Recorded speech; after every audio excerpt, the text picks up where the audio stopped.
When I first met Sarah, it felt like the universe had finally stopped working against me. I was 28, fresh off a string of bad dates and worse relationships, convinced that maybe I wasn't cut out for love after all. Then she walked into my life, a burst of sunshine in an otherwise gray world. We met at a mutual friend's party, one I almost skipped because I was exhausted from work. She was wearing a simple blue dress, her laughter lighting up the room. I was hooked from the moment she looked my way. Our connection was instant, like two puzzle pieces finally snapping into place. She was witty, compassionate, and beautiful in a way that felt effortless. Sarah had a way of making me feel like I was the only person in the room, the only one who mattered. It wasn't long before we were inseparable.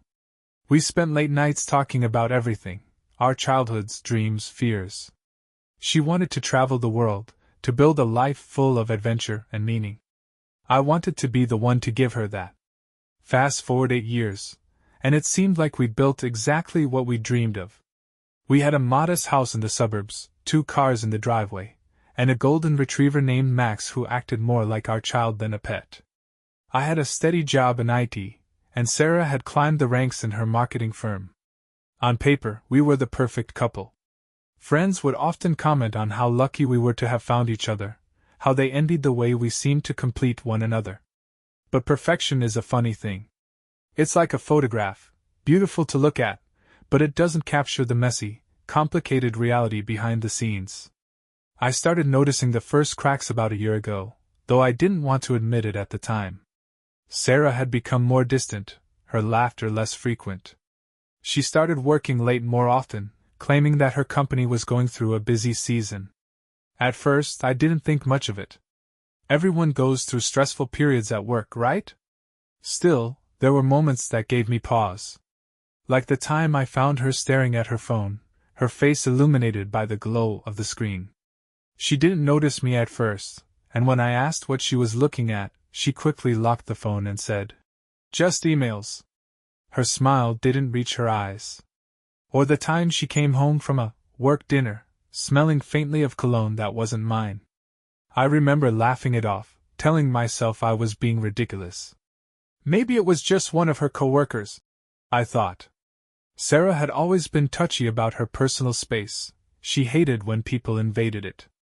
Surely, there was a logical explanation. The thing is, I wanted so badly to believe that everything was fine. I loved Sarah more than I'd ever loved anyone. I couldn't imagine a world where she wasn't my partner, my best friend. So I ignored the signs, convincing myself that I was just being paranoid. After all, isn't trust the foundation of any good marriage? Life went on, and I buried my doubts beneath the routines of daily life. We still had our moments. Sunday mornings spent reading the paper together, quiet evenings watching our favorite shows, playful banter that made me feel like we were still those two people who fell in love at that party all those years ago. But there was an undercurrent of something I couldn't quite name, a tension that hung in the air like an unspoken question. Looking back, I realize how naive I was. I wanted to believe in the dream so badly that I ignored the cracks forming in its foundation. I didn't want to see that Sarah had started pulling away, that the warmth in her eyes when she looked at me had begun to fade. It was easier to pretend that everything was fine than to face the possibility that it wasn't. One night, as we lay in bed, I reached for her hand. She flinched, just slightly, but enough for me to notice. "Is everything okay?" I asked, trying to keep my voice steady. She hesitated, then gave me a tight smile. "Of course. Just tired, that's all." Her words were meant to reassure me, but they only left me with more questions. Why did she seem so far away, even when she was right beside me? What had changed between us? I didn't know it then, but that moment marked the beginning of the end of our perfect illusion. As I drifted off to sleep that night, I told myself that things would get better, that we just needed to reconnect. But deep down, a small voice whispered a truth I wasn't ready to face. Sometimes, love isn't enough to hold two people together. They say hindsight is 20/20, and I suppose that's true. Looking back, all the signs were there, like pieces of a puzzle I refused to put together. At the time, though, I didn't want to believe it. I clung to the image of the life Sarah and I had built, the perfect marriage I thought we shared. But cracks have a way of growing when you ignore them, and soon enough, the shadows began to emerge. It started with small things. Sarah's late nights at work became more frequent, and her explanations less convincing. "We've got a new client," she'd say, or, "There's a big campaign coming up, and I need to be on top of it." I wanted to believe her, I really did. She was ambitious, and her job meant a lot to her. But there was something about the way she said it, a tightness in her voice that made me uneasy. Then there were the phone calls. She'd excuse herself to take them in another room, her tone hushed and hurried. When I asked who it was, she'd wave me off with a casual, "Just work stuff." I tried to trust her, but the more it happened, the harder it became to ignore the gnawing doubt in the back of my mind. One evening, while Sarah was in the shower, her phone buzzed on the kitchen counter. I glanced at the screen out of habit, not expecting anything unusual. But what I saw made my stomach drop, a message from someone named M, that read, "Can't stop thinking about you." I froze, my heart pounding in my chest. For a moment, I debated whether to open the message, but I couldn't bring myself to invade her privacy like that. Instead, I placed the phone back where I'd found it, my mind racing with questions. Who was M? A coworker? A friend? Something more? I told myself it was probably nothing, that I was overreacting. But the seed of doubt had been planted, and it was already beginning to grow.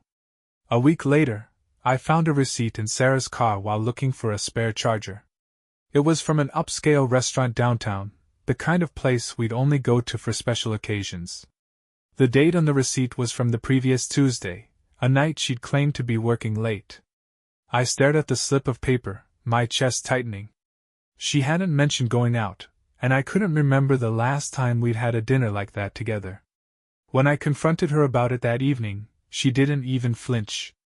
"Oh, that was with a client," she said casually, brushing past me to pour herself a glass of wine. "It was last minute, and I didn't want to bother you with it. You know how these things go."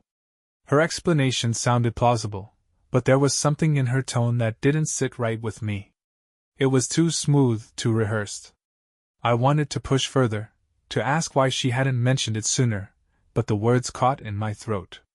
I didn't want to come across as paranoid or controlling. So I let it go, even though every instinct in me screamed that something was wrong. The turning point came one Friday night.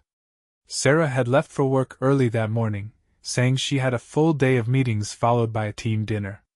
She didn't come home until nearly midnight, her hair slightly disheveled and her makeup smudged. She smelled faintly of perfume, one I didn't recognize. "You're home late," I said, trying to keep my voice neutral. "Yeah, the dinner ran longer than expected," she replied, kicking off her heels and heading straight for the bedroom. "I'm exhausted."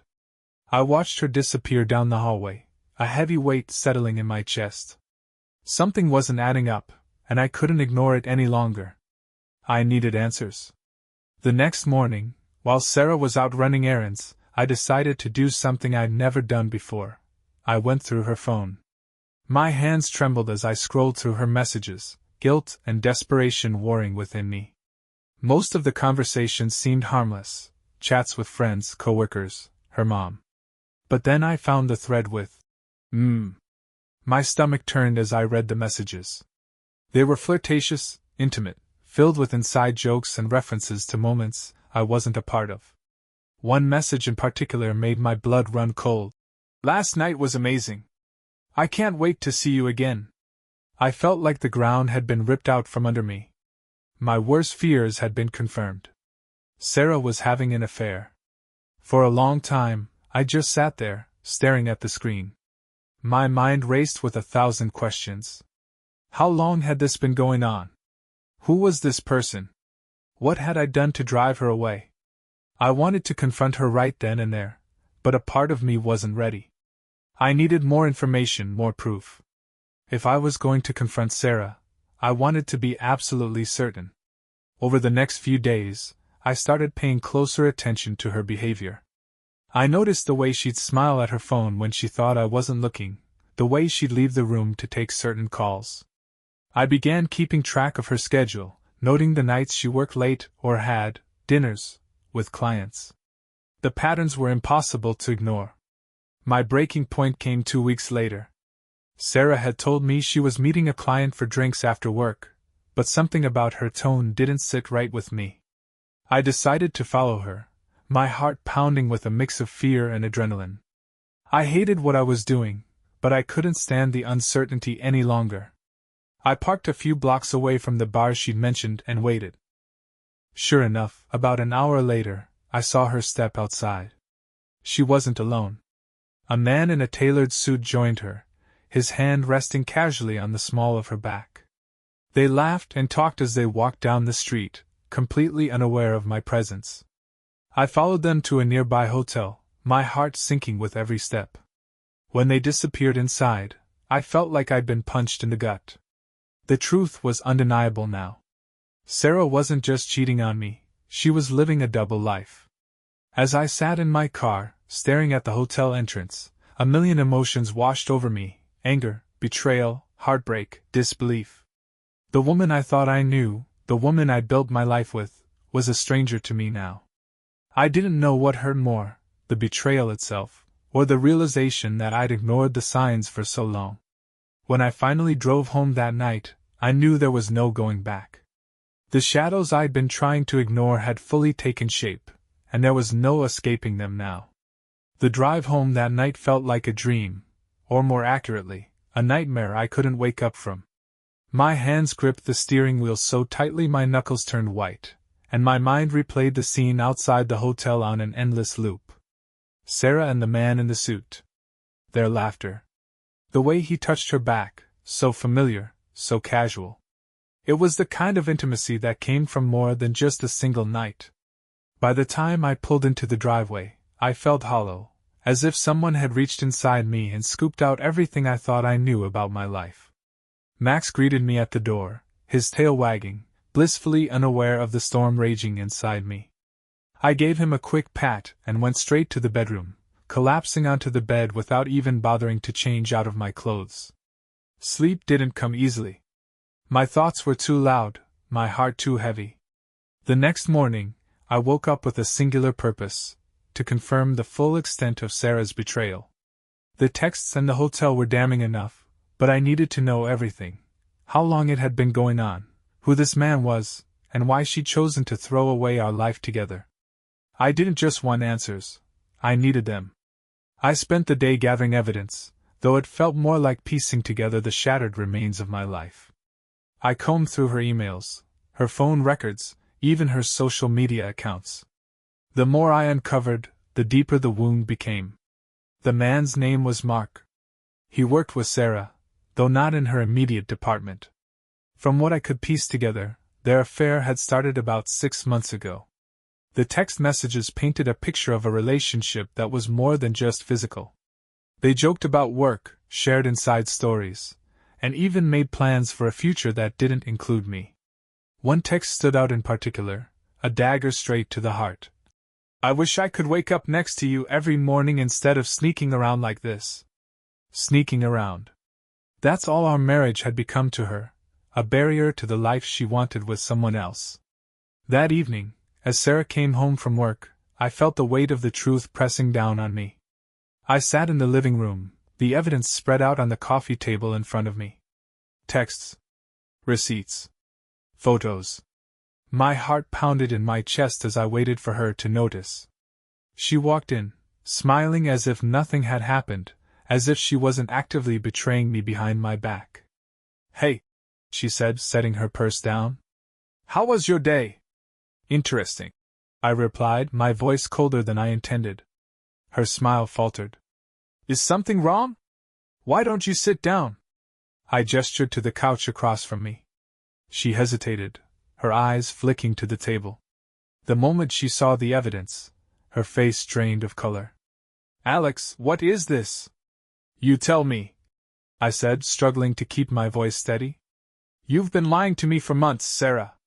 I know about Mark. I know about the hotel. I know everything." Her mouth opened and closed, but no words came out. For a moment, she just stared at me, as if trying to decide whether to deny it or come clean. Finally, she let out a shaky breath and sank into the couch. "I'm sorry," she whispered. "Sorry?" I repeated, the word tasting bitter on my tongue. "That's all you have to say?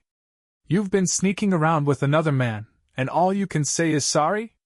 Tears welled up in her eyes, but I didn't feel any sympathy. "I didn't mean for it to happen," she said, her voice barely above a whisper. It just happened. That's not good enough, Sarah," I exploded, my anger finally breaking through. "You don't just accidentally end up in someone else's bed. You made a choice. Over and over again, you chose to lie to me, to betray me. Why? Was I not enough for you?" "It wasn't about you," she said, her voice trembling. "I was unhappy, Alex. I felt like we were just going through the motions, like we'd lost what made us, us. And then Mark came along, and he made me feel alive again." Her words hit me like a sledgehammer. Alive again? What about me, Sarah? Do you think I haven't felt the same way? Do you think I haven't noticed the distance between us? But I didn't cheat. I didn't destroy our marriage because things got hard. I didn't mean for it to go this far," she said, wiping at her tears. "I didn't know how to stop." "You stopped by choosing your husband over some guy at work," I said, my voice dripping with bitterness. "But you didn't. You chose him. Over and over again you chose him." For a long moment neither of us spoke. The silence was deafening, filled with all the things we couldn't bring ourselves to say. Finally I stood up, unable to bear the sight of her anymore. "I can't do this right now," I said, my voice breaking. "I need some time to think." "Alex, please," she said, reaching for me, but I stepped back. "No," I said firmly. "You don't get to ask me for anything right now. You made your choices, Sarah. Now I need to figure out what I'm going to do." I grabbed my keys and walked out the door, leaving her alone with the mess she'd made. As I drove aimlessly through the city, my mind raced with questions. Could I ever forgive her? Did I even want to? The woman I thought I knew, the woman I'd loved with all my heart, was a stranger to me now. And yet, despite everything, part of me still loved her. That was the cruelest truth of all. The days following my confrontation with Sarah felt like walking through a fog. I went through the motions of my life, work, errands, taking care of Max, but everything felt muted, like I was living in a world stripped of color. The betrayal weighed on me constantly, a gnawing ache that refused to let me breathe. Sarah tried to reach out. She left me messages, texts, and notes around the house, each one apologizing, begging for a chance to explain, to fix things. I ignored most of them. What was there to fix? The life we'd built, the trust we'd shared, it was all a lie now. But as much as I wanted to shut her out completely, I knew we couldn't avoid the inevitable forever. We had to talk, to figure out what came next, even if I wasn't sure I was ready to hear her excuses again. A week after the confrontation, I told Sarah we needed to have a serious conversation. She nodded, her face pale and drawn, and we sat down in the living room, the same place where everything had unraveled. "Why, Sarah?" I asked, my voice heavy with exhaustion. "I need you to tell me the truth. All of it. No more lies, no more half-truths. Just why?" She took a deep breath, her hands trembling as she clasped them together in her lap. "I didn't mean for this to happen, Alex," she began, her voice thick with emotion. "I know that's hard to believe, but it's the truth. When I met Mark, it wasn't like I set out to hurt you or to destroy our marriage. It just happened." "Stop saying that," I snapped, my frustration bubbling to the surface. "Affairs don't just happen, Sarah. You made a choice. Every text, every lie, every time you met him, you chose this. So don't tell me it was some accident." She flinched at my words but didn't argue. "You're right," she admitted. "I did make a choice. And I hate myself for it. But I need you to understand. I wasn't happy, Alex. We weren't happy." Her words cut deep, but I forced myself to stay calm. "What does that mean?" I asked. I thought we were doing okay. Sure, things weren't perfect, but what marriage is. Why didn't you talk to me? Why didn't you tell me how you were feeling? I tried, she said, tears streaming down her face. So many times I tried to bring it up, but it felt like you weren't listening. You were always busy with work, or tired, or distracted. And I don't blame you for that. I know you were doing your best. But I felt invisible, Alex. Like I was just going through the motions, like we were roommates instead of partners. Her words stung because, deep down, I knew there was some truth to them. I hadn't been as attentive as I should have been.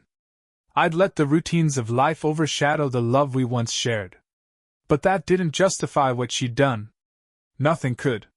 So instead of trying harder, instead of fighting for us, you gave up, I said bitterly. You turned to someone else. I didn't mean for it to go so far, she said, her voice barely above a whisper. At first, it was just nice to feel seen again, to feel wanted. But then things got out of control, and I didn't know how to stop. I didn't want to hurt you, Alex. I never wanted this to happen. But it did, I said, my voice hard. And now here we are. You hurt me, Sarah. You destroyed everything we built together. Do you even understand what you've done? She nodded, her shoulders shaking with silent sobs. I do, she said. And I'll never forgive myself for it. But I love you, Alex. I love you so much, and I don't want to lose you. Please, can't we find a way to fix this? Her plea hung in the air between us, heavy with desperation and regret. For a moment, I almost believed her. I almost wanted to believe her. But then I remembered the texts, the hotel, the months of lies.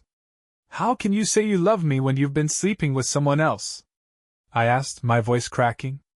How can you expect me to trust you after everything you've done? I don't know, she admitted. I don't have the answers, Alex.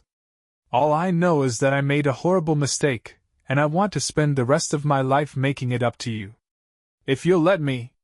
I looked at her, this woman I'd loved for so many years, and felt a wave of conflicting emotions, anger, sadness, longing, and a faint glimmer of hope. But the hope was fleeting, drowned out by the enormity of her betrayal. I don't know if I can do this, Sarah, I said finally. I don't know if I can ever forgive you, or if I even want to. Right now I need space. I need time to figure out what I want. She nodded, her tears falling freely now. I understand, she said. I'll give you whatever you need. Just please don't give up on us, Alex. Please. I didn't respond. Instead, I stood up and walked out of the room, leaving her alone with her guilt and regret. The days turned into weeks, and I threw myself into anything that would distract me from the pain. I started working out more, spending extra hours at the office, and even reconnecting with old friends I'd lost touch with over the years. But no matter how busy I kept myself, the ache in my chest never fully went away. Sarah stayed at the house, though we rarely spoke. It was an unspoken agreement, neither of us was ready to make a final decision yet. She tried to reach out a few times, cooking my favorite meals or leaving me notes of encouragement. But I couldn't bring myself to engage with her. I was too hurt, too angry. One evening, as I sat alone in the living room, I found myself scrolling through old photos of us. Pictures from our wedding, vacations, holidays spent with family. We looked so happy, so in love. It was hard to reconcile those memories with the reality of what had happened. I wanted to believe we could get back to that place, that we could rebuild what had been broken. But deep down, I knew it would never be the same. Trust, once shattered, is almost impossible to repair. As I stared at the photos, a thought struck me. Maybe this wasn't about fixing the past. Maybe it was about finding a way to move forward, whether that meant with Sarah or without her.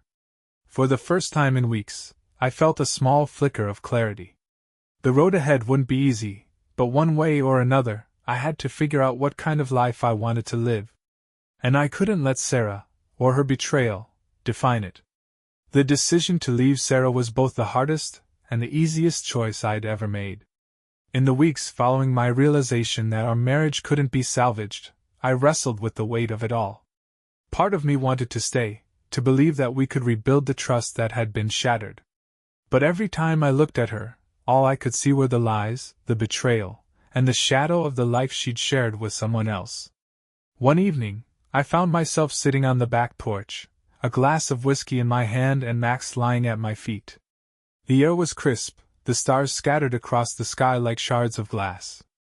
It was peaceful, but my mind was anything but.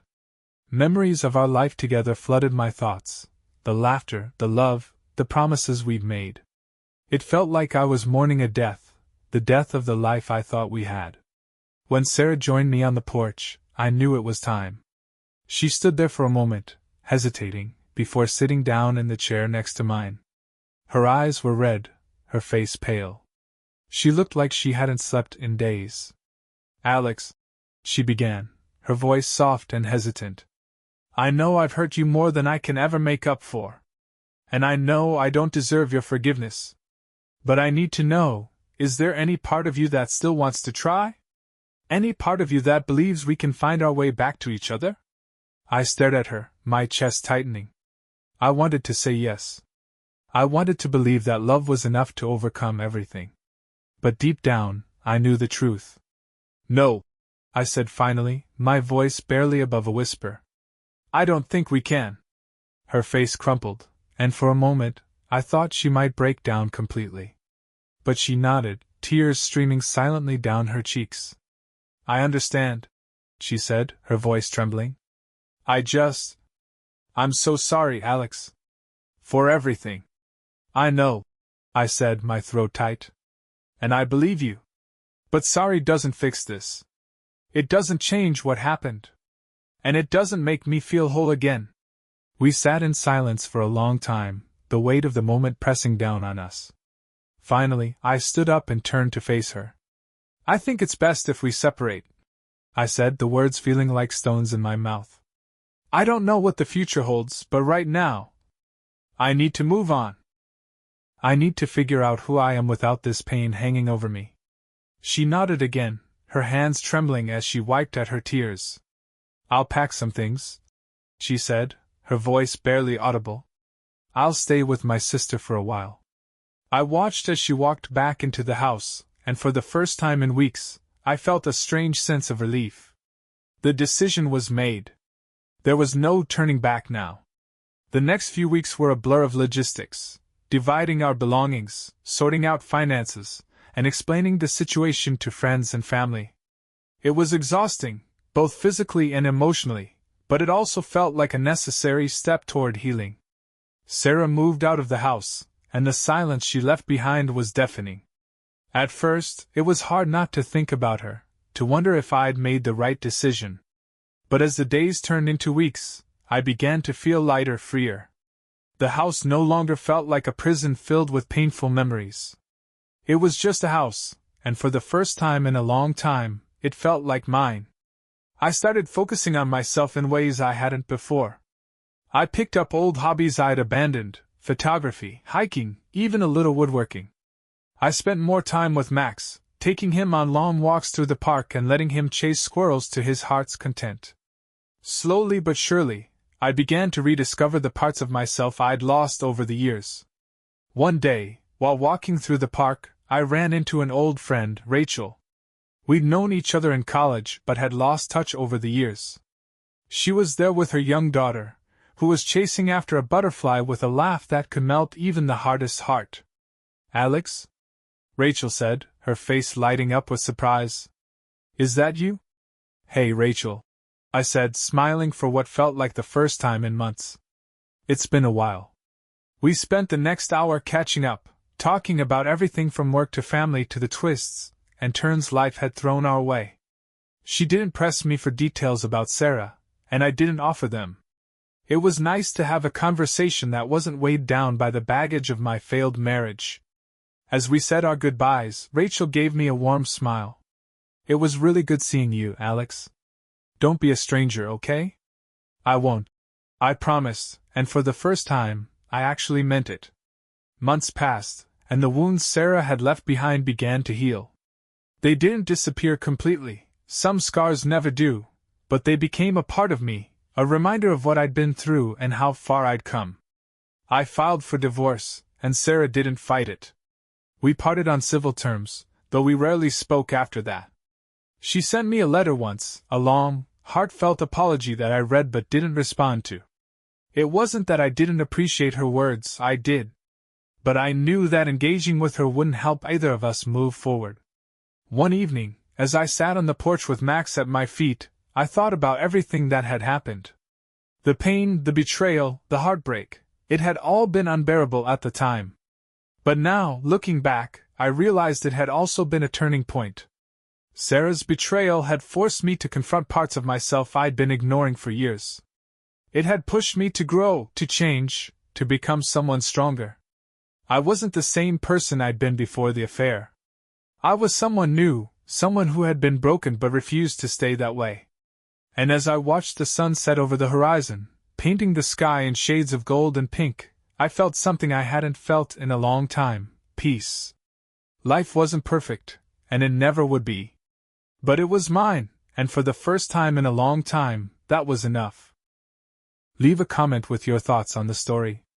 And subscribe to our channel so you don't miss new interesting stories. See you soon.